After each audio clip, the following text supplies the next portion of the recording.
बहुत बहुत शुक्रिया आज आपका हमारे शो में आने के लिए। बता। और आज का जो हमारा टॉपिक था वो परिवारवाद से जुड़ा हुआ है। कि जैसे पॉलिटिक्स में क्या होता है कि एक परिवार है, अब उसके बच्चे, उसके बच्चों के बच्चे, उसके बच्चों के बच्चों के बच्चे, लगातार एक परिवार पॉलिटिक्स के अंदर आ रहा है और रूलिंग पार्टी में आ रहा है। तो कहीं ना कहीं लोग ये सोचने लगते हैं कि ये लोग जो हैं इन्होंने मतलब एक तरह से देश का जो पैसा है या देश के जो संपत्ति है उसको वो अपने परिवार के लिए या अपने पर्सनल उसके लिए इस्तेमाल कर रहे हैं। जबकि दूसरी तरफ अगर ऐसा कोई नेता आता है जो कि अकेला है, जिसका परिवार नहीं है, तो लोगों को ये लगता है कि वो जो है थोड़ा इस मामले में भ्रष्ट नहीं होगा, क्योंकि उसका कोई परिवार नहीं है तो उसको पैसा जोड़ने के लिए कोई रीजन नहीं होगा। देखो, परिवार ना होने का मतलब ये नहीं है कि वो भ्रष्ट नहीं हो। भ्रष्टता जो है, जो करप्शन है, जो हर आदमी स्वार्थी होता है। स्वार्थ जो है ना, वो एक ऐसी प्राकृतिक चीज है जिसको अगर वैदिक शास्त्रों या उसमें भी बात करें, तो आत्मा जो होती है वो बहुत स्वार्थी होती है। इससे बड़ा स्वार्थी कोई नहीं है। आत्मा जन्म क्यों लेती है? आत्मा ने शरीर ग्रहण क्यों किया है? सुख पाने के लिए। वो इतनी स्वार्थी होती है कि वो सुख पाने के लिए शरीर ले लेती है। फिर उसको हम कहते हैं कि अविद्या से घिर गई और वो गलत काम करती है। तो स्वार्थ तो सब हर एक के साथ जुड़ा हुआ है। अब उसका क्या है, जिसका परिवार नहीं है उसका स्वार्थ अकेले से है, अपने से है बस। उसका दुनिया दूसरों से स्वार्थ नहीं है, लेकिन अपने से तो स्वार्थ है ना। बिना स्वार्थ के तो कोई जीवन ही नहीं है। नहीं तो आदमी फिर मर ही जाएगा। वो अपने आप जाके सुसाइड कर लेगा, खत्म कर देगा अपने को। स्वार्थ नहीं है तो स्वार्थ है ना, जीने का स्वार्थ है ना, मरने का डर है ना, मरना नहीं चाहता ना, सुख भोगना चाहता है ना। तो क्या स्वार्थ नहीं है उसके पास? कौन सा स्वार्थ नहीं है? इस बात को अगर कहें तो उसके पास तो सबसे ज्यादा स्वार्थ है, क्योंकि वो अकेले का स्वार्थ है। और जिसका परिवार है वो परिवार के लिए सोचेगा, वो बच्चों के जैसे लिए अगर आप सोचेगा, वो। देखेंगे कि जो ऋषि मुनि जो है तपस्या करते थे, तो हमें लगता था हम्म, सन्यासी हैं तो ये लोग जो हैं इनका स्वार्थ नहीं है, लेकिन वो तो स्वर्ग पाना चाह रहे हैं, इसलिए वो तपस्या कर रहे हैं। वो नहीं, अच्छा, वो तपस्या करते थे। और ऐसा कोई भी ऋषि नहीं है जिसकी शादी ना हुई हो। ऋषि पत्नियां होती थी, ऋषि पुत्र होते थे, हर नहीं, ऋषि के जैसे पुत्र हैं हर। हमें यहाँ का सुख चाहिए या यहाँ के ऐशो आराम चाहिए, बट उनका ऐशो आराम की जो लालसा है वो हमसे कहीं ज्यादा है, क्योंकि वो स्वर्ग का ऐशो आराम चाहते हैं। तुमने एक शब्द सुना होगा, बैराग। बैराग। बैराग लेते हैं। हाँ। बैराग, बैराग का मतलब क्या है? सब कुछ त्याग देना मतलब। ये गलत है। ये सोच गलत है कि बैराग का मतलब है सब कुछ त्यागना। ये शब्द ही जो है ना, राग। राग क्या मतलब है? राग का मतलब जो है, हम में राग है ना, मोह है। और हाँ। बैराग का मतलब बड़ा राग, बड़ा मोह। उनका मोह हमारे मोह से ज्यादा बड़ा है। स्वर्ग का मोह है, मोक्ष का मोह है। इसलिए बैराग बोला जाता है। बैराग का मतलब ये नहीं है कि उनका राग खत्म हो गया। उनका राग यहाँ की दुनिया से खत्म होके ऐसा राग हो गया है कि जो अब बहुत बड़ा है। तो बड़े राग के लिए बैराग का इस्तेमाल होता है। इसलिए बैराग का मतलब त्यागना नहीं है। बैराग का मतलब है इन राग से भी बड़ा राग, उससे भी हम्म। बड़ा, जो भू से बन के और राग का जोड़ के बैराग शब्द बना है। तो बैराग का मतलब त्यागना नहीं होता। बैराग का मतलब तो यही है कि उनका राग जो है इस राग से बड़ा है। वो इस राग को छोड़ देते हैं। इस राग को छोड़ के वो एक बड़े राग की तरफ चले जाते हैं, जिसको बोलते हैं कि या तो वो मोक्ष के लिए है या स्वर्ग के लिए है। तो इसका मतलब ये है, राग तो उनका भी छूटा नहीं है। राग तो उनका भी नहीं गया। तो राग रहेगा ही वो तो। आप कह ही नहीं सकते कि सन्यासी को राग नहीं होता, उनको भी राग होता है। और वैसे तो सन्यासी कोई है ही नहीं जिसका। जो ऋषि मुनि है सबके शादियां हुई हैं, सबकी पत्नियां हैं, ऋषि पत्नियां हैं, पुत्र हैं। तो ऐसा तो कोई भी नहीं है कि जिस ब्रह्मचारी रहा हो जिसने ना किया हो। बल्कि तो सबसे ज्यादा जो ये सुनते हैं कि ऋषियों की पत्नियां होती हैं जो फिर दूसरे आदमियों पे आसक्त हो जाती हैं, या ऐसे के कहानियां भी बहुत सारी हैं इसमें हाँ, हमारे वो शास्त्रों में। कहानियां हैं, बहुत सारी कहानियां हैं। उसमें वो जो है क्या नाम है, रामायण में जो आती है, क्या नाम है, जो शिला बन गई थी, पत्थर बन गई थी, वो आता है ना। क्या नाम है, अनसुईया, क्या है ऐसे नाम है ना उसका, वो जो अहिल्या। अहिल्या। अहिल्या, अहिल्या को पत्थर बनने का कारण क्या है? अहिल्या को भी ऐसी श्राप मिला था ना, क्योंकि उसका इंद्र से मोहित हो गई थी। परशुराम की माँ की भी ऐसी कुछ कहानी थी ना। हाँ, परशुराम की माँ की भी कहानी थी, और इसी ने परशुराम ने अपनी माँ की हत्या की थी। उनके बाप ने उनको कहा था कि अपनी माँ की हत्या करने के लिए, तो भाइयों ने नहीं की, किसी ने नहीं की, तो परशुराम ने की थी वो हत्या। तो ऐसा नहीं है कि, देखो ये सब चीजें है ना, ये हम लोग बुरा माने, सही माने, गलत माने, अच्छा माने, ये प्राकृतिक चीज है। देखो, दिल किसी का भी किसी पे आ सकता है, मोहित कोई भी किसी पे हो सकता है। उसके लिए आप सजा दो, किसी को वो करो, वो गलत है ना। तो उन लोगों ने जैसे भी किया, फिर बाद में तो उसको माफ भी करना पड़ा। अब ऐसे ही है ना, जैसे अब पॉलिटिक्स में भी देखा जाए तो कई नेताओं के, ठीक है, बाहर अफेयर्स भी होते हैं, लेकिन आप हम्म। उन अफेयर्स के ऊपर उनकी पॉलिटिकल परफॉर्मेंस कितनी अच्छी है उसको जज नहीं कर सकते ना। नहीं, वही बात है कि देखो, पॉलिटिक्स अलग है, उनके अफेयर्स अलग हैं। हाँ, अगर कोई किसी के साथ गलत कर रहा है, किसी से जबरदस्ती कर रहा है, किसी को जो है ना, उसको धमका के, डरा के, किसी तरह से करके वो तब करता है, वो तो पाप है, वो तो गलत है। लेकिन अगर दोनों दोनों ही इच्छा से कर रहे हैं, तो फिर तो उसमें पाप नहीं है, उनको आपको कोई लेना देना नहीं है। जिसको कहते हैं ना, मियाँ बीवी राजी तो क्या करेगा काजी। अब उन दोनों राजी हैं, दोनों अपनी जो मर्जी करें, आपको क्या लेना देना है? हाँ, आपको एक उससे कोई लेना देना बट नहीं। नेता है, मतलब एक पॉलिटिकल उससे है, मतलब एक सरकार को रिप्रेजेंट कर रहा है, तो ये थोड़ा बहुत उसको दायरे देखने पड़ते हैं कि भाई पब्लिक प्लेस में ऐसा कोई काम ना करे। कि जैसे मतलब अगर चलो ठीक है, नेता है, क्या है, ड्रिंक तो सब करते हैं, लेकिन आप पब्लिक प्लेस में या ऐसे लोगों के बीच में इतना ज्यादा नहीं पी सकते कि आप बेसुध हो जाओ, ताकि क्योंकि आप एक उसको रिप्रेजेंट कर रहे हो ना, आपके ऊपर एक हाँ, जिम्मेदारी भी नहीं, है। देखो वो रिस्पॉन्सिबिलिटी है, उसको तो निभाना पड़ेगा। लेकिन आपको अगर पीने का ज्यादा शौक है और अपना पीना है, तो आप अकेले में अपने घर में पीजिए, अपने हाँ। ऐसे लोगों के साथ पीजिए जिसमें आपका पब्लिक पे कोई असर ना पड़े। हम्म। तो पीने को मनाही तो नहीं है, आप अपने घर में पीजिए, जितना मर्जी पी के सो जाइए, जो मर्जी कीजिए। अपने चार दोस्त हैं, अच्छे दोस्त हैं जो साथ पीने वाले हैं, उनको बिठाइए, घर में बैठ के पीजिए। बाहर जो है ना, वो अगर आप गलत काम करोगे तो फिर वो पब्लिक में आएगा और पब्लिक में बदनामी होगी। हम्म। लेकिन अगर वो नहीं करते, आप आपको पीने का शौक है, तो अपने घर में पीजिए। अपने घर में नहीं तो अपने दोस्त के घर में पीजिए। अपने चार दोस्तों को ऐसी कोई जगह बना लीजिए जहां आपके बैठ के पिए, ताकि किसी को कोई असर ना पड़े ना, किसी को कोई दिक्कत ना हो, कोई कुछ कह ना सके। तो उसमें तो कोई बुराई नहीं है, उसमें क्या बुराई है? फिर कोई चोरी छुपे कहे कि वो वहां पीता है, तो वो पीता है, तो अपनी पीता है, अपने पैसों से पीता है, उसमें आपको क्या लेना देना है? तो जैसे एक लोग कहते हैं कि अब गांधी परिवार के बारे में लोग बोलते हैं कि एक ही परिवार था, उसने किसी को और को आने नहीं दिया, या इतने सालों से एक ही परिवार जो है लोगों को लूट रहा है, या लोगों पे राज कर रहा है, या लोगों को मतलब उस तरीके से बोलते हैं, तो इसमें कहाँ तक सच है? देखो, परिवारवाद में अगर कोई जबरदस्ती थोपा हुआ है, जबरदस्ती थोप दिया है, तब तो उसको कह सकते हो परिवारवाद। लेकिन हमारे तो इलेक्शन होता है ना, चुनाव होता है, चुनाव होता है, तो अगर जनता चुनती है, तो आप ये तो नहीं कह सकते कि उसका वो गलत है। देखो, कोई भी जो माँ बाप हैं, वो अपने बेटे को क्या करना चाहते हैं? वो उसको ऊंचा ही देखना चाहते हैं ना, वो अपने जैसा या अपने से और ऊंचा देखना चाहते हैं। तो अगर वो पॉलिटिशियन है, तो वो अपने बेटे को और अच्छा और ज्यादा बड़ा पॉलिटिशियन देखना चाहता है, तो उसमें बुराई क्या है? एक डॉक्टर अपने बेटे को बड़ा डॉक्टर देखना चाहता है, एक इंजीनियर अपने बेटे को बड़ा इंजीनियर देखना चाहता है, एक साइंटिस्ट अपने बेटे को बड़ा साइंटिस्ट। तो पॉलिटिशियन जो है, वो अपने बेटे को पॉलिटिशियन देखना चाहता है, तो उसमें बुराई क्या है? हाँ, ये बात है कि उसको जनता चुनती है नहीं चुनती है, तो जनता का काम है ना। अगर वो बेईमानी करके उसको बैठा देता है, तब तो, अब जैसे, अब मैं नाम नहीं लेता किसी का भी, लेकिन कोई ऐसा मंत्री बन जाए और अपने बेटे को एक ऐसी पोजीशन पे कहीं बैठा दे, चाहे वो क्रिकेट का हो, चाहे वो बैडमिंटन का हो, चाहे वो, तो वो परिवारवाद है। वहां आपने अपने रुतबे का इस्तेमाल करके अपने बेटे को बैठाया है। आपको पब्लिक ने नहीं चुना उसको।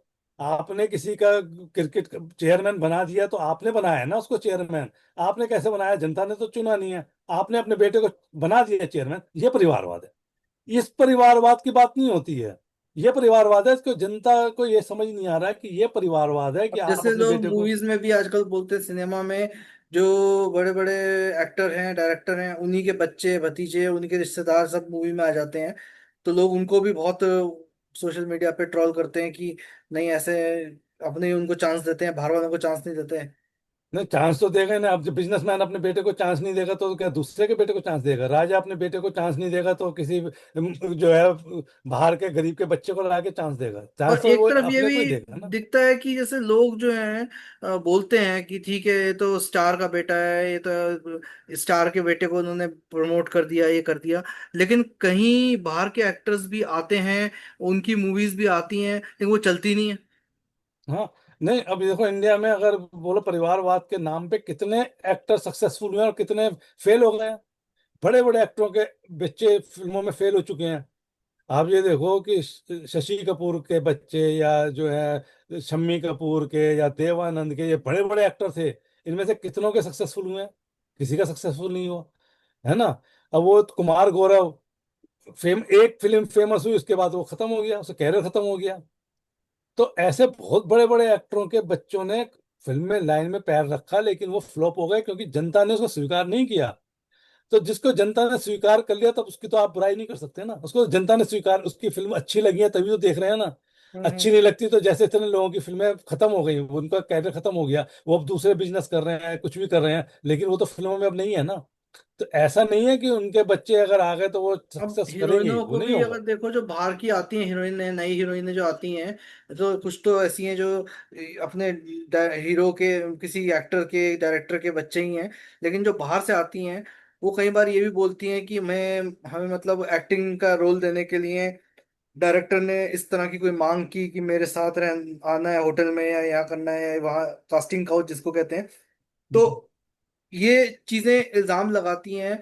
लेकिन फिर अगर मूवीज आ जाती हैं, चल रही हैं, उसके बाद वो एक्टर बोलती है कि यहाँ पर ऐसा किया जाता है, तो तुम फिर पहले ही प्लेस पर यहाँ क्यों आई थी? अगर या तो वो बोले कि मेरे साथ जबरदस्ती की हो, पर वो कहता है कि हम्म। मूवी देने के लिए ये शर्त रखी गई, तो अगर ये शर्त रखी गई है तो आप मूवी कर ही क्यों रहे हो, अगर आपको ऐसी देखो, शर्त। इसके लिए अगर देखो, इंडिया में एक कानून है, रिश्वत देना और लेना दोनों ही गुनाह है। अगर उसने तुम्हारे साथ सेक्स की जो भी है वो रिश्वत ही है ना, एक तरह से उसने रिश्वत मांगी है और आपने दी है, तो वो भी गुनाहगार है और आप भी गुनाहगार हो, क्योंकि आपने भी तो रिश्वत दी है ना। हम्म। आपने अपना शरीर की रिश्वत दी है ना। देखो, पैसे ही नहीं होता सब कुछ, शरीर की भी एक रिश्वत तो दी है ना आपने भी। हम्म। आपने भी रिश्वत दी है और उसने रिश्वत मांगी है, तो दोनों ही गुनाहगार है। इसका मतलब वो अकेला नहीं है जिसने मांगी, आप भी उसमें गुनाहगार हैं। इसलिए अगर सजा होनी चाहिए तो दोनों को होनी चाहिए, क्योंकि दोनों ही गुनाहगार हैं। आपका अगर ऐसा नहीं करते तो ये काम ही नहीं होता ना, फिर उसकी हिम्मत भी नहीं पड़ती। अगर एक जगह रुक जाए तो दूसरे की हिम्मत ही नहीं पड़ेगी, उसे पता है कि ऐसा कुछ होगा नहीं। आप भी उसके लिए तैयार हैं तभी तो वो है ना। तो इसलिए दोनों का ही गुनाह है उसमें, दोनों ही गलत है उसमें तो। हम्म। अच्छा, एक बात जो है ना, जो अभी परिवारवाद पे बात चल रही थी, जो तो उसमें तो आत्मा का बता दिए। अब ये क्या है कि जैसे हम बोल रहे हैं कि किसी किसी के जो एक्टर के बच्चे हैं या बिजनेसमैन के बच्चे हैं, उनको वो मिल जाता है, चांस मिलता है, और दूसरों को नहीं मिलता। इसके लिए एक बात समझ लीजिए कि जो हमारे जो वैदिक दर्शन में बोला गया है, कर्मश्य, कर्मश्य क्या होता है? जब हमने पिछले जन्म में कर्म किए हैं उसके अनुसार हमारा जन्म होता है, ये मानते हो ना। इसी पे मैं अगला वीडियो जो हमारा आने वाला है उस पे इसी पे बात करेंगे कि जन्म, कर्म फल तीन तरह से मिलता है। कर्म फल का एक तो होता है जन्म से, और दूसरा होता है भोग, और तीसरा होता है आयु। अब जो कर्म फल आपका पिछला था, उससे आपको जो कर्म फल में आपका जन्म तो हो गया, जन्म कैसा हुआ, कहाँ हुआ, इसको तो आप बदल नहीं सकते, ये तो आपका हो गया। अब चाहे जानवर में हुआ, इंसान में हुआ, गरीब घर में हुआ, अमीर घर में हुआ, अफ्रीका में हुआ, अमेरिका में हुआ, इसको तो तुम बदल नहीं सकते ना। ये जन्म तुम्हारे कर्म फल से हो गया। अब जहां भी हुआ है, गरीब में हुआ है, अमीर में हुआ है, वो तो हो गया, उसको तो। अब दूसरा है भोग। अब भोग का मतलब है उसको जो है ऐश्वर्य के समान वो नहीं मिलते, कि गरीब के घर में पैदा उसको नहीं मिलेंगे, जो अमीर के घर उसको मिल गए। तो ये तो उसके कर्मश्यों का वो है। लेकिन इसको बदला जा सकता है। यहाँ पे बात आती है कर्म की, जब गीता में बात की है कर्म की, तो ये चीज बदली जा सकती है। गरीब का बेटा मेहनत करके ईमानदारी से आगे बढ़ सकता है, वो अमीर बन सकता है। और अमीर के घर में पैदा हुआ हुआ वो सब कुछ जुटा के गरीब बन सकता है। ये बात फिर जो है तुम्हारे कर्म पे आती है। तो जन्म से तुम्हारे को मिलता है, उसको मिला है वो। अब उसको किसी को एक्टर के घर में जन्म मिल गया, तो उसको एक अच्छी, वो एक चांस मिला है कि वो बढ़ सकता है आगे। लेकिन वो उस चांस को लेगा नहीं लेगा, वो तो उसके ऊपर है, उसके कर्म पे है। वो अच्छा कर्म करेगा वो एक्टर बन जाएगा, अच्छा कर्म नहीं करेगा वो एक्टर नहीं बनेगा, उसका खत्म हो जाएगा। हम्म। आपका ऐसे घर में जन्म हुआ है जहाँ एक्टर नहीं थे, लेकिन आपने मेहनत की और आप एक्टर बन गए, तो आप एक्टर बन गए और दूसरा नहीं बना। तो ये जो है ना, ये यहाँ पे कर्म फल की बात आती है। कर्म तो आप कर रहे हो, उस पे ही डिपेंड होता है। तो पिछले कर्म का तो मिल गया, गरीब के घर में पैदा हुआ या अमीर के घर में पैदा हुआ या एक्टर के घर में पैदा हुआ या कहाँ पैदा हुआ, वो तो जन्म से मिल गया। अब आपको अपने कर्म से बदलना है ना। आपने कर्म जैसा किया उसके हिसाब से आपको फल मिल जाएगा, इस जन्म में भी मिलेगा और अगले जन्म में भी मिलेगा। तो ये तो पुरुषार्थ की बात है, ये तो वैदिक उसमें बताया गया है उसमें, कि एक कुछ चांस मिलते हैं पिछले जन्म के। नहीं तो उसका जन्म अमीर घर में क्यों हुआ, उसका घर गरीब घर में क्यों हुआ, आप इस पे बहस कर लो, क्यों गरीब घर में पैदा होता है आदमी, क्यों अफ्रीका में पैदा हो जाता है, ऐसी जगह पे जहाँ खाना नहीं है, और कोई बहुत अमीर घर में और ऐसी जगह पैदा होता है, क्यों हो जाता है जी? तो उसको कुछ चांस मिला है, लेकिन अब वो क्या है कि अब उसको कर्म करना पड़ेगा। अब कर्म पे है। जन्म तो मिल गया, अब कर्म करना का। कर्म करेगा तो आगे बढ़ेगा, कर्म नहीं करेगा तो पीछे हट जाएगा। हम्म। आप ऊपर भी उठ सकते हो, आप नीचे भी गिर सकते हो, ये आपके कर्म पे है। तो इसलिए वो पिछले जन्म का मिल गया, तो अब उसको फायदा तो मिला है, थोड़ा बहुत तो मिला ही है उसको। उसको चांस मिला है, तो उसको आप बुराई मानो अच्छाई मानो जो मर्जी मानो, उसको जैसे मर्जी बोलो। एक अमीर घर में, अंबानी घर में पैदा हो जाए, अडानी घर में पैदा हो जाए, किसी बिजनेस घर में पैदा हो जाए, तो उसके साथ आप कैसे कह सकोगे वो गलत हुआ? वो गलत तो नहीं है ना। उनके माँ बाप अपने बच्चों के लिए करेंगे ना। अब वो बच्चे के ऊपर है, वो उस बिजनेस को संभाल पाता है नहीं संभाल पाता वो। अब बिजनेस को खराब कर देता है, खत्म कर देता है, तो उसके ऊपर है। अब इससे भी ये निकल के आता है, जैसे अब अंबानी अडानी की बात आई है तो एक परिवारवाद यहाँ भी चल रहा है कि लोग कहते हैं जो बिजनेस फैमिलीज हैं, क्योंकि देखिए अगर वैसे आप बिजनेस कर रहे हो ठीक है, आप अपने परिवार को ही आगे बढ़ाओगे, अपने बच्चों को लगाओगे उसमें, फैमिली बिजनेस है तो फैमिली बिजनेस संभालते हैं। लेकिन अगर आपका बिजनेस जो है वो इस टाइप का बिजनेस है जहाँ पर वो पब्लिक लिमिटेड में आता है, तब वो फिर हम्म। फैमिली बिजनेस नहीं रह जाता। लेकिन यहाँ पर हाँ, क्या होता है कि फिर भी उसको फैमिली बिजनेस की तरह ही आगे बढ़ाया जाता है। देखो उसमें क्या है कि थोड़ी गवर्नमेंट की पॉलिसी में या उसमें थोड़ा कंट्रोल नहीं है, क्योंकि उसमें ऐसा रूल होता है कि आपको जो है 50% से ऊपर आप शेयर रख नहीं सकते हो, क्योंकि 50% से ऊपर रखने के बाद आपके पूरा कंट्रोल हो जाता है। तो वो सब चीज़ें जो है ना वो मैनिपुलेट की जाती हैं, मैनिपुलेट कर लिया जाता है। अपने जानने वालों को, अपने रिश्तेदारों को, या अपने उनको शेयर बेच दिए जाते हैं, ताकि वो लोग आपको जो है मैनेजमेंट में बनाए रखें। तो वो फिर वो बने रहते हैं, तो इसलिए वो तो जो है वो बिजनेसमैन की प्रॉब्लम नहीं है। वो जो हमारी जो पॉलिसीज हैं और जो गवर्नमेंट की पॉलिसीज हैं उसमें थोड़े लूप होल हैं, जो जिसकी वजह से वो फायदा उठा लेते हैं। अगर वो ठीक ठीक से इस्तेमाल हो तो ऐसा नहीं हो सकता।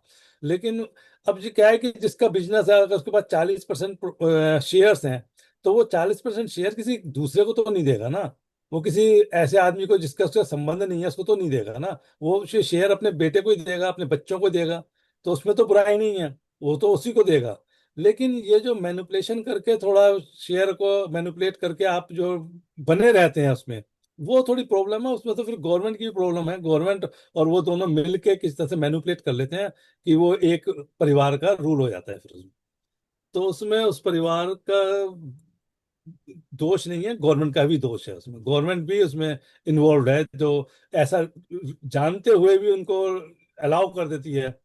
तो ये तो प्रॉब्लम गवर्नमेंट और उसकी दोनों असल की में ये तो मिलके देखो प्रॉब्लम। हमेशा से ही चलता आया है, क्योंकि गवर्नमेंट जो है बहुत ज्यादा बड़े बड़े जो बिजनेसमैन होते हैं उन पे बहुत ज्यादा स्ट्रिक्ट कंट्रोल इसलिए भी नहीं रखती, क्योंकि जब इलेक्शन आते हैं तो फिर यही बिजनेसमैन फंडिंग भी करते हैं। हाँ, वो देखो, अब पहले इंडिया में ऐसा नहीं था। ये अब बदल गया है, अब माहौल बदला है अब। क्योंकि इससे पहले तो जो बिजनेसमैन पे सख्ती की गई थी, जिस तरह से बिजनेसमैन को कंट्रोल किया था, जिस तरह से जो है पब्लिक के लिए काम किए गए थे सारे, जो है बैंकों का बैंकीकरण कर दिया गया, ये सब कुछ कर दिया गया। तो वो सब किया था, तो उनको बिजनेसमैन से सपोर्ट कैसे मिलेगी? उनको तो नहीं मिलती थी। लेकिन उनको पब्लिक सपोर्ट थी, इलेक्शन जीतते थे वो, क्योंकि पब्लिक सपोर्ट होती थी। प्रीवी पर्स बंद कर दिया, क्यों बंद कर दिया? इतने बड़े बड़े लोगों के, राजा महाराजाओं के, नवाबों के प्रीव्यू बंद कर दिया, उनकी सपोर्ट तो खत्म हो गई ना। उनसे कैसे फाइनेंस आपको मिलेगा? बड़े बड़े बिजनेसमैन के आपने बैंकों का राष्ट्रीयकरण कर दिया, कैसे मिलेगा? तो उस टाइम के लोग जो थे, उस टाइम के जो राजनेता थे, वो इन चीजों की परवाह नहीं करते थे। वो जनता को लेके चलते थे, उनको पता था कि जनता साथ है तो हम इलेक्शन जीतेंगे, और इलेक्शन जीतेंगे तो हम ये सब कुछ करेंगे। लेकिन आजकल क्या है कि पावर में आना है और वो पैसा चाहिए, और पैसे के इलेक्शन जीतना है और किसी तरह से भी करना है। तो वो लोग जो है वो बिजनेसमैन या उनको बढ़ावा देते हैं उनका। अब ये लिंक अभी बना लिया असल में उन्होंने। जनता भी जो है वो भी थोड़ा सा ऐसे ही माइंडेड हो गई है कि मतलब ठीक है, अगर 10 पार्टियां हैं तो वो ये चेक करेगी कि अच्छा कौन सी पार्टी क्या फैसिलिटीज दे रही है, राशन कौन दे रहा है, पानी कौन फ्री में दे रहा है, बिजली कौन फ्री में दे रहा है। वो भी ये नहीं सोचते कि वो देश की डेवलपमेंट के लिए क्या कर रहे हैं, वो सिर्फ ये सोचते हैं छोटी छोटी चीजें कि वो, और अगर आपको वो जॉब्स प्रोवाइड करें, आपको अगर वो प्रॉपर एजुकेशन प्रोवाइड करें, तो आपको फ्री के पानी बिजली और राशन की जरूरत ही नहीं होगी। लेकिन आप वही हम्म। चीज मांगते हो, क्योंकि गवर्नमेंट को भी पता है कि इनको फ्री की अगर ये चीज दे दी जाएगी तो ये कभी भी जिंदगी में ऊपर नहीं उठ पाएंगे, और ये फिर जब ऊपर नहीं उठ पाएंगे तो आवाज भी नहीं उठा पाएंगे। देखो, एक चीज, जब हम भारत आजाद हुआ, इसके लिए मैं किताब जो लिख रहा हूँ उसका अभी मैं डिस्क्लोज नहीं करूंगा, क्योंकि डिस्क्लोज करने का फिर उस किताब का महत्व नहीं रहेगा। इसलिए इसी जो प्रॉब्लम है ना, जो बहुत बड़ी प्रॉब्लम है, कि हम जो है राजतंत्र से लोकतंत्र में आए और लोकतंत्र से अब राजतंत्र की तरफ जा रहे हैं वापस। अब राजतंत्र तो नहीं आएगा, लेकिन किस तरह का राजतंत्र बनने वाला है अब इसको सोचना पड़ेगा, क्योंकि हमने एक राजतंत्र को, तुम्हें पता होना चाहिए कि अंग्रेजों ने जैसे भी रूल किया वो गलत था, सही था, जैसे भी मानो उसको उन्होंने गुलाम बनाया, पूरी दुनिया को बनाया, लेकिन पार्लियामेंट सिस्टम भी उन्होंने ही बनाया है। जो लोकतंत्र है आज, जो हम भले ही बोले कि हमारे यहाँ लोकतंत्र था, ऐसा कुछ नहीं है। 16वीं शताब्दी में इंग्लैंड में लोकतंत्र आ चुका था, वहाँ पार्लियामेंट बन चुकी थी, वहाँ प्राइम मिनिस्टर के हाथ में पावर आ चुकी थी, वहाँ जनता इलेक्शन में अपने नेता चुनती थी। ये चीज भी इंग्लैंड में ही हुई है, और इसी का असर हमारे यहाँ हुआ है। इसी का, क्योंकि गांधी नेहरू वगैरह जो थे वो इंग्लैंड से इतने प्रभावित, इन चीजों से प्रभावित थे, क्योंकि वहां पे जो डेमोक्रेसी हुई, उस डेमोक्रेसी की को देख के ही तो उनके दिमाग में भी आया ना कि हमें राजतंत्र नहीं, डेमोक्रेसी चाहिए, हमें जनता का राज चाहिए। तब वहां बदलाव आया है। तो ये चीज जो आई है, अगर आई भी है तो अंग्रेजों से ही आई है, वहीं से आई है। हम भले ही बोले कि हमारे यहाँ लोकतंत्र था, कब लोकतंत्र था, कौन से सन में लोकतंत्र था, कौन से जमाने में लोकतंत्र था, यही कोई बता दे कि 5,000 साल के इतिहास में कब लोकतंत्र से किसने सरकार चुनी है, किसी राजा को चुनने का किसको अधिकार था। लेकिन हम झूठ बोलते हैं, हम ये बोलते हैं कि हमारे तो, हम तो मदर ऑफ डेमोक्रेसी हैं। कहाँ से, किस किस किस रूप से मदर ऑफ डेमोक्रेसी, आप ये बता दीजिए। कौन सा ऐसा काल है जहाँ पे डेमोक्रेसी होती थी, जो चुना जाता था, नेता, राजा चुना जाता था? ऐसा तो कोई भी काल नहीं आपको मिलेगा। लेकिन फिर भी हम बोलते हैं कि डेमोक्रेसी की बात। तो डेमोक्रेसी अगर आई है, दुनिया में डेमोक्रेसी आई है, तो वो इंग्लैंड की ही देन है, वहां से शुरू हुई है। 16वीं शताब्दी के आसपास वहां पे शुरुआत हो गई थी इस चीज की। वो जो आगे जा बढ़ते बढ़ते फ्रांस और सारे में यूरोप में फैलते फैलते, इंडिया के जो गांधी नेहरू वगैरह जिन्होंने आजादी की लड़ाई लड़ी, तो उनको भी असर पड़ा उसका, और डेमोक्रेसी की तरफ गए। तो ऐसा नहीं है कि वहां से गलत, सब कुछ गलत था, वहां पे भी डेमोक्रेसी हुई ना, जनता ने राज किया ना। लेकिन हम अब जनता राज से फिर राजतंत्र की तरफ बढ़ रहे हैं, और ऐसे राजतंत्र की तरफ बढ़ रहे हैं, बहुत खतरनाक राजतंत्र की तरफ बढ़ रहे हैं। अब जनता नहीं है, अब प्रजा है। प्रजा और जनता में फर्क समझो। हम्म। प्रजा होती है जिसको आप दान दक्षिणा दे दो, जिसको आप, कुछ गरीब है उसको कुछ पैसे दे दो, वो खुश होकर आपके जय जयकार करेगा, सड़कों पे लाइन लगा के आपसे मांगेगा। ये राज दरबार में यही होता था ना, लाइन लगती थी, और राजा जो है किसी को धन दे रहा है, किसी को वो दे रहा है, और वो लोग जय जयकार करते थे राजा की। आज उसी समाज में जा रहे हैं हम, कि नेता की जय जयकार करेगा, नेता उसको धन देगा, नेता उसको पैसे देगा। तो हम जनता नहीं है, अब हम प्रजा बन रहे हैं। हम प्रजातंत्र, प्रजातंत्र की प्रजा बन रहे हैं हम, है ना। लोकतंत्र से अब प्रजातंत्र की जो है, प्रजातंत्र का मतलब यह है कि आप प्रजा बना दिए गए हो, आपको फ्री में दिया जाएगा सब कुछ, लेकिन आपका कोई अब अधिकार नहीं है। आपको हम देंगे, आपको हमारे जय जयकार करनी है, आपको हमारी बात माननी है, और हम आपको पैसा देंगे, हम आपको खाना देंगे, आपको हमारे जय जयकार करनी है। यही पुराना राजतंत्र था। राजतंत्र में दान देने की जबकि प्रथा कायदे से था। देखा जाए तो नौकर तो नेता होता है, पब्लिक सर्वेंट होता है ना वो। हाँ, लेकिन अब वो राजा बन रहे हैं ना, अब वो लोग राजा बन रहे हैं, और जनता जो है वो प्रजा बन रही है। अब जनता प्रजा बन गई है, उसकी जय जयकार कर रही है, और उसको वो 5 किलो राशन दे दो, उसको 2 किलो राशन दे दो, उसको 2,000 रुपए दे दो उसको, और वो जय जयकार करेंगे, जैसे राजाओं की जय जयकार होती थी वैसी जय जयकार करेंगे आपकी, और आप राजा बन गए, और वो आपकी प्रजा है। तो आपने प्रजा बना दिया ना, अब जनता तो रही नहीं, अब तो प्रजा है। तो इसीलिए वो इलेक्शन में भी वो सोचते हैं क्या जरूरत है, हमें तो पैसा मिलेगा। ये जो है ना हमारे यहाँ जो नपुंसकता इसको बोल लो, कि अब उनको काम करने की भी जरूरत नहीं है, पैसा तो मिल रहा है, चलो खा पी के अपने बैठे हैं ना घर में, क्या जरूरत है, नौकरी भी नहीं मिलती तो कोई नहीं फर्क नहीं पड़ता। 5 किलो राशन मिल जाएगा, 2-4 हजार मिल जाएंगे, अपना घर का खर्चा वर्चा चल जाएगा। क्या करना है हमें, काम क्यों करें, मेहनत क्यों करें? बस उनको एक वो दे डाल रखा है, एक उनका नकली वो चीज कि हाँ आप डेमोक्रेटिक एरिया समाज में रह रहे हो। बस वही है, नाम का डेमोक्रेटिक है, बाकी तो प्रजा बन चुकी है। उस प्रजा को आप, हर, अब हर पार्टी दे रही है ना, अब कौन नहीं दे रहा? हर पार्टी कोई ना कुछ फायदा दे रही है। अब उनको ये नहीं देख रहे नौकरी देनी है, ये नहीं देख रहे उनकी डेवलपमेंट करनी है, ये नहीं देख रहे कि स्कूल बनाने हैं, कॉलेज बनाने हैं, कुछ करना है, कुछ नहीं। उनको आप 5 किलो राशन दे दीजिए, 2,000 5,000 रुपए उनके घर में बैंक में डाल दीजिए, आपका काम हो गया बस। आप भले जितना मर्जी कमाइए, आप बिजनेसमैन से लीजिए, जिस मर्जी से लीजिए, आपको तो कोई फर्क नहीं पड़ता। और जनता को थोड़ा बहुत, और वो भी कौन से पैसे से देते हैं? टैक्स के पैसे देते हैं अपने से। अपने तनख्वाह से तो कोई देता नहीं है, कोई अपनी तनख्वाह से देता नहीं है। वो जो भी टैक्स आता है गवर्नमेंट को, उस टैक्स से ही देता है वो, है ना। तो आपको प्रजा बनाने का वो चल चुका है, इसके ऊपर वो रिसर्च करने की बात है कि आपको प्रजा बनाया जा रहा है और आप प्रजा बन रहे हो। आप लाइन लगा के खड़े होगे, जय जयकार करोगे, और आपको एक थैली पकड़ा देंगे कि ये लो थैली, और आप कहोगे ओ महाराजा जय जय राज। बस वही सब हो रहा है जो पहले हुआ करता था। हम्म। तो इसलिए ये चीज जो है ना, वो बहुत खतरनाक मोड़ पे आ चुकी है, बहुत उसमें आ चुकी है कि आपको जनता से प्रजा बना दिया है। कहाँ हम प्रजा से जनता बने थे, कहाँ हम ऐसे उसमें आए थे कि हम चुनते थे सरकार। अब सरकार चुनने की हमें जरूरत ही नहीं है। जो मर्जी सरकार बने, जो हमें देगा, ठीक है, आप हमें क्या दोगे? अब मैं हम 5,000 रुपये दूंगा महीने का, चलो पाँच क्योंकि हजार देगा ये। अभी जैसे कुछ समय से जिस तरह का माहौल हो गया है कि आप सरकार के खिलाफ भी कुछ नहीं बोल सकते, जैसे आप राजा के खिलाफ कुछ नहीं बोल सकते थे। हाँ, वही वरना बात होगी ना, पहले वही। तो लोग सरकार के खिलाफ खुले में बोलते थे और सरकार पलट भी देते थे अगर हम्म, ज्यादा वो हो जाए तो तो। अब राजतंत्र की तरफ बढ़ रहे, हम राजतंत्र की तरफ बढ़ चुके हैं अब। तो अब राजा जो है, वो जो नेता है वो राजा है, और हम राजतंत्र की तरफ बढ़ चुके हैं। उसका पैसा जो है वो व्यापारियों से आता है, बिजनेसमैन से आता है। पहले भी राजाओं का पैसा कहाँ से आता था?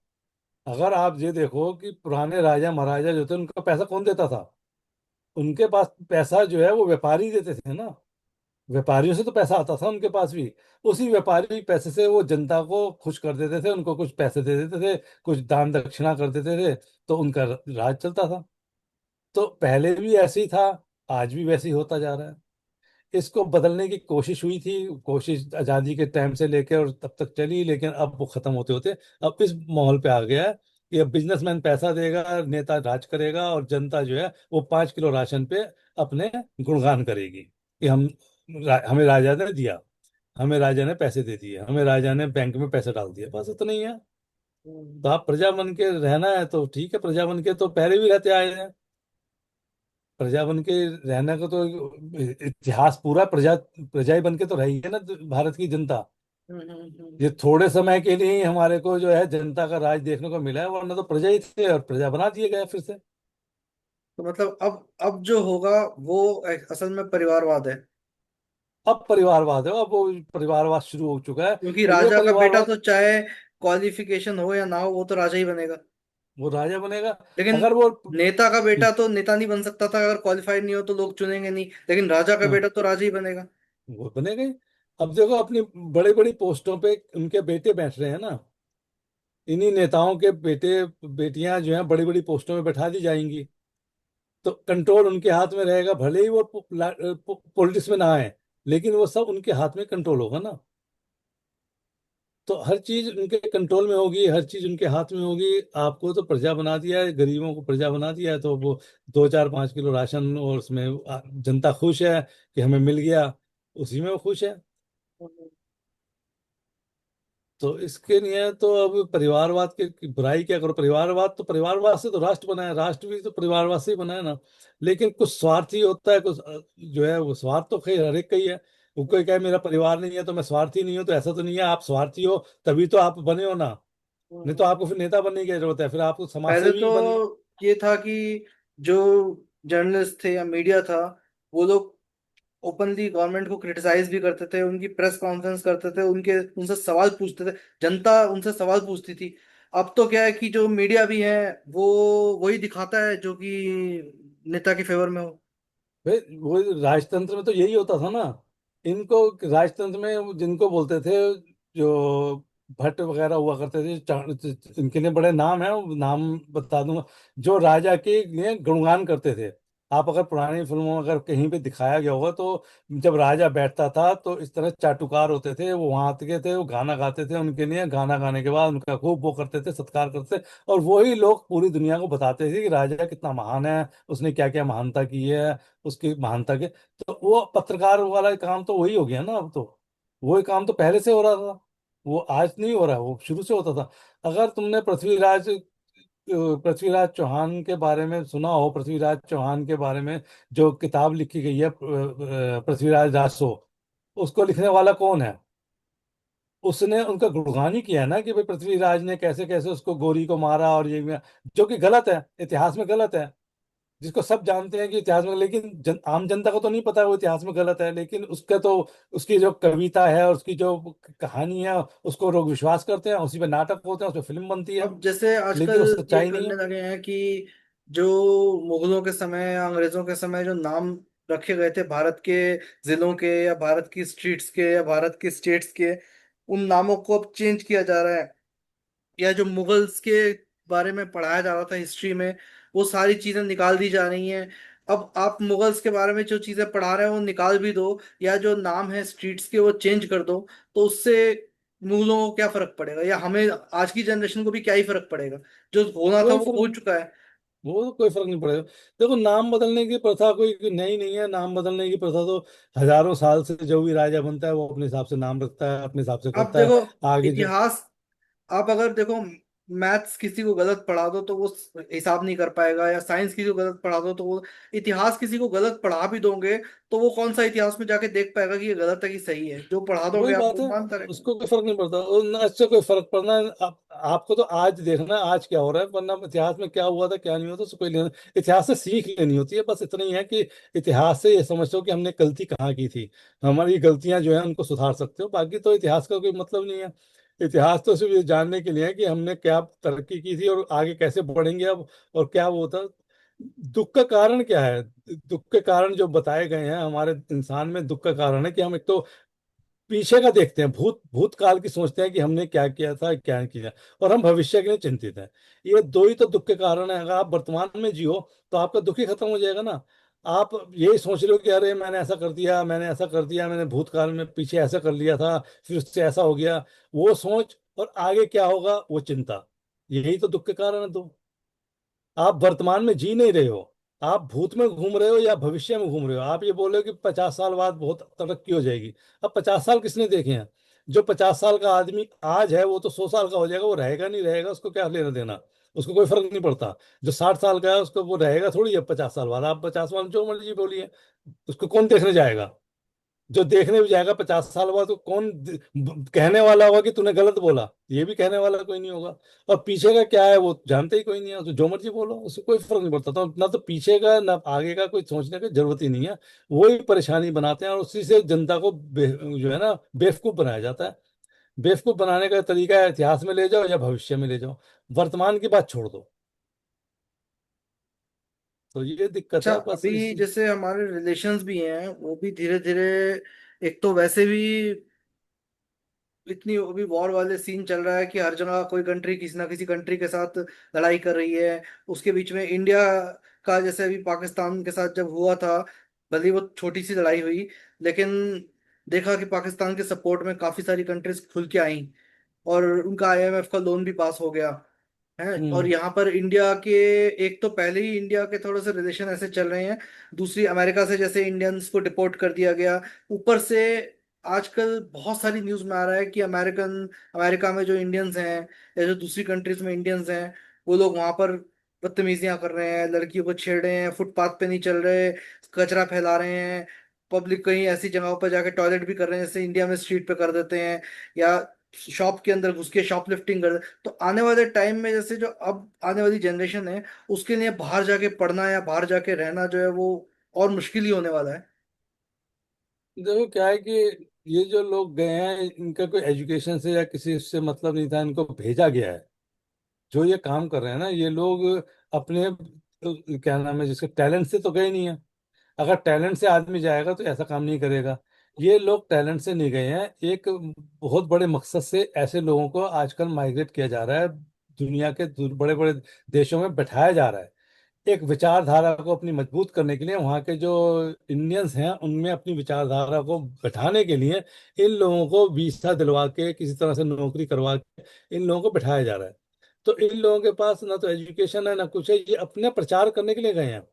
इनका मतलब ये अपने टैलेंट पे नहीं गए हुए लोग हैं। ये टैलेंट पे जाने वाले लोग ऐसा काम नहीं करेगा। ये जिनकी बात आप कर रहे हो ये लोग टैलेंट पे नहीं गए हैं, इनको किसी राजनीतिक मकसद से भेजा गया है। और इनके लिए जो है वीसा स्पेशल कैटेगरी से किसी तरह से अरेंज किए गए हैं। और ऐसे लोग अभी जापान में भी आ रहे हैं जो इस तरह की बातें शुरू कर रहे हैं यहाँ पे भी। तो वो लोग हर देश में बैठाए जा रहे हैं, वहाँ पे जो इंडियन है उनको इन्फ्लुएंस करने के लिए, और वहाँ के देश में अपनी बात को, अपने विचारों को फैलाने के लिए उनका ये एक तंत्र के हिसाब से भेजे गए हैं। इसलिए उनको कोई एजुकेशन नहीं है, उनको कोई सिस्टम नहीं पता, उनको कोई टैलेंट नहीं है। वो लोग जो है उनको पैसा तो मिल ही रहा है, उनको पैसा देने वाले जो हैं वो पीछे से पैसा है उनको, वहां पर कमाई नहीं कर रहे हैं उनको पैसा। अगर वो ऐसा काम करेंगे तो वहां पे नौकरी कैसे करेंगे? इसलिए उनको पैसे की भी चिंता नहीं है, उनको पैसे दिए जा रहे हैं, उनको भेजा जा रहा है, उनसे अपने काम करवाए जा रहे हैं। उनको एक भारतीय जो कम्युनिटी है उनके अंदर अपने विचार पहुंचाने के लिए बिठाया जा रहा है। तो ये एक बहुत बड़ी साजिश के हिसाब से हो रहा है, इसलिए वो लोग साजिश के हिसाब से गए हुए लोग हैं। वो अनएजुकेटेड हैं, वो अनटैलेंटेड है, उनको कोई टैलेंट नहीं है, वो लोग ऐसा काम कर रहे हैं। लेकिन तो इस पे जो तो, भी है वो किसी भी वजह से भेजे गए हों, बट वो नाम तो पूरे इंडिया का ही खराब कर रहे हैं ना। नहीं, नाम तो खराब कर रहे हैं, और वो उन देशों को सोचना चाहिए कि इस तरह के जो वीसा हो रहे हैं इनको कैंसिल करने की या इनको पकड़ना, वो उन राष्ट्र के ऊपर बात आती है ना। क्योंकि अब अभी जैसे अमेरिका, अमेरिका ने रिपोर्ट किया है, फिर पता चलेगा कल को कोरिया जापान सब लोग डिपोर्ट करना शुरू कर देंगे, और उसके चक्कर में उन इंडियंस को भी डिपोर्ट कर देंगे जो कि टैलेंट की वजह से हैं, क्योंकि उनके लिए तो हाँ, इंडियन इंडियन सारे एक जैसे होंगे ना। हम्म, नहीं इतना ऐसा नहीं है कि वो लोग भी समझ रहे हैं अब। वो लोग भी इस चीज को समझते हैं कि कौन आदमी किस तरह से आ रहा है। तो वो पूरी चेकिंग करने के बाद ही डिपोर्ट करते हैं वो। अगर डिपोर्ट किया गया इंडिया में, वो सारे इलीगल दूसरे तरीकों से गए हुए लोग ही हैं, उनमें कोई टैलेंट वाला आदमी नहीं होगा। उसमें ऐसा कोई आदमी नहीं होगा जो अपने टैलेंट के बेस पे वीसा लेके गया होगा। उसमें सब वही। तो ऐसा कोई नहीं है कि वो दूसरे देश वाले नहीं देखते, वो देखते हैं इन सब चीजों को, और ये उस लोगों को हिसाब अगर आप से वो। देखोगे तो इंडिया में बहुत मॉडर्न बन के रहते हैं, और जब ये बाहर जाते हैं तो वहां पर ज्यादा ही ट्रेडिशन हो जाते हैं, टीका लगाने लगते हैं, कुर्ता पजामा पहनने लगते हैं, पूजा पाठ करने लग जाते हैं, जबकि इंडिया में वैसे नहीं रहते। हाँ, उसका कारण है ना कि देखो उनकी पहचान क्या है। आपकी दूसरे देश में पहचान कोई नहीं है ना, आप दूसरे देश में क्या बताओगे कि मैं कौन हूँ? तो एक अपनी पहचान बताने के लिए कि हमारी भी पहचान है, हम भी कुछ हैं, तो पहचान बताने के लिए होता है। उसके लिए कोई वो सिर्फ ये समझ लीजिए कि नाटकबाजी है या वो ड्रामाबाजी है ना। एक बड़ा सा टीका लगा लो, हाथ में कुछ कलावा सा बांध लो, कुछ गमछा सा डाल लो, तो एक आपकी पहचान बन गई ना, कि आपकी एक पहचान है। वो भी वरना फिर क्या है आप, ना कि जैसे बाहर की लेडीज जो हैं, बाहर के जो फॉरेनर्स आते हैं, वो भी शौक शौक में संस्कृत में लिखा हुआ टैटू बनवा देते हैं हाथ पे या कुछ ऐसा पहन लेते हैं, और फिर वो लोग कहते हैं कि देखो ये लोग हमारी संस्कृति अपना रहे हैं। वो संस्कृति, वो फिर उसी टैटू के साथ वो जो बना के फिर बीफ खा लेते हैं। हाँ। इस पे शर्म आनी चाहिए ना हमें, कि वो आदमी जिसने अमेरिका से आया है और उसने टैटू बनवा लिया भगवान कृष्ण का या इसका, और फिर वो जाके रेस्टोरेंट में बीफ खा रहा है। तो आपको ऐसे लोगों के हाथ में कृष्ण भगवान का टैटू क्यों बनाना है? क्यों जरूरत है उसकी? भगवान भगवान का हमें क्यों ऐसा करना है कि जिसका टैटू बना के लोग बीफ खा रहे हो? उनका नाम के कपड़े पहन के वो अमेरिका में लोग घूम रहे हो और वो बीफ खाते फिर रहे हो, और वो सब कुछ कर रहे हो, गलत काम कर रहे हो। तो आप तो अपने धर्म के प्रचार में कि अंधे हो गए हो कि हमारा धर्म का प्रचार हो रहा है। धर्म का प्रचार नहीं, आप तो अपने देवी देवताओं का ही बदनाम कर रहे हो, उन्हीं के खिलाफ काम कर चलिए, रहे इस पर हम अगले एपिसोड में आगे चर्चा करेंगे, और हो। इसके बारे में और भी कुछ बातें करेंगे। अब बहुत बहुत शुक्रिया आज के एपिसोड में आने के लिए। आज का एपिसोड यहीं खत्म करते हैं हम लोग। धन्यवाद, धन्यवाद।